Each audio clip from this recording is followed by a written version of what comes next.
the stories I hear just bring more joy here, right here in my heart. Nitong Miyerkules ng umaga, February 12, 2014, ikrinimate ang mga labi ng komedyanteng si Arvin Tado Jimenez sa Loyola Memorial Park sa Marikina City. Tado was among the 14 passengers of the ill-fated GV Florida transport who perished after the killer bus plunged into 120 deep ravine in Bontoc Mountain Province last Friday. Sa ngayon, hustisya ang panaghoy ng pamilya ng komedyante para papanagutin ang pamunuan ng bus company na kumitil sa buhay ng mga pasahero. Huwag ka na masyado mag-iiyak, ha? Baka makasama sa'yo. I want you to get well so we can go home. Wala kang lugar dito! Bumalik ka na sa nanay mo! Hindi aalis, Lynette! As for you, bahala ka kung ano gusto mong gawin.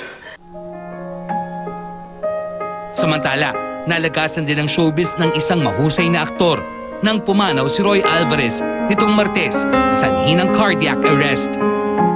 The veteran actor was 63.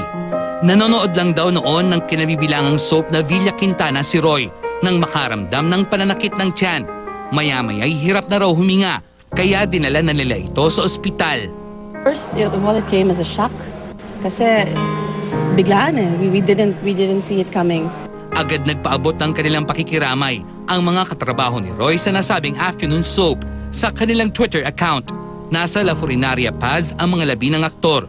He is survived by his wife Nieves and children Vince and Miren. As far as his family and friends are concerned, what will they miss the most about Roy? He could fill up a room without saying a word.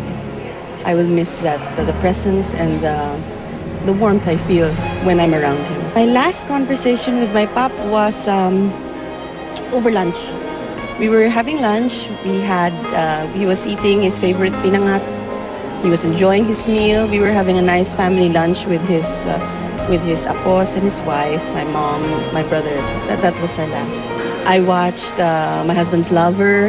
Those kasi whenever he would come out, have a show, he would watch it again because he likes to critique his work. Alam mo ba, nabalae ko si Roy, yung anak ko at saka yung anak niya ay nag-asawa. Kaya meron kaming, kumbaga, common grandchildren. Mahigit na rin kaming 30 years siguro magkakilala ni Roy. Nag-umpisa kami sa stage, sabay-sabay.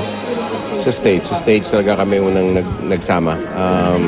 Asaka na yung TV, matagal na later on, tapos mga pelikula. Villa Quintana, yun ang trabaho niya sa telebisyon. Pero aside from that, yung mga ginagawa niya, sa kasama niya yung mga magsasaka, tinuturuan nilang mag-organic farming pala, yung mga ganon.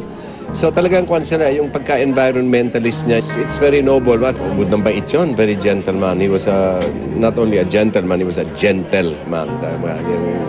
Wala kang marinig sa kanyang magsalita ng masama tungkol sa ibang tao, walang ganon. Talagang mabait na tao. Siya po talagang naghikayat sa akin nung modeling days ko, and then at the same time, lalo na noong 1998, inimbita niya ako to join the environmental movement. Very professional, very, yung discipline niya, it's very hard to I cannot underestimate. I mean, I cannot say with words what he mean, who he is as an artist. He's a perfectionist. Roy Alvarez is with us, with all of us. The best naman. I couldn't have asked for more for any other father. Pop, I love you. I'm very proud of you. All the stories I hear just bring more joy here, right here in my heart.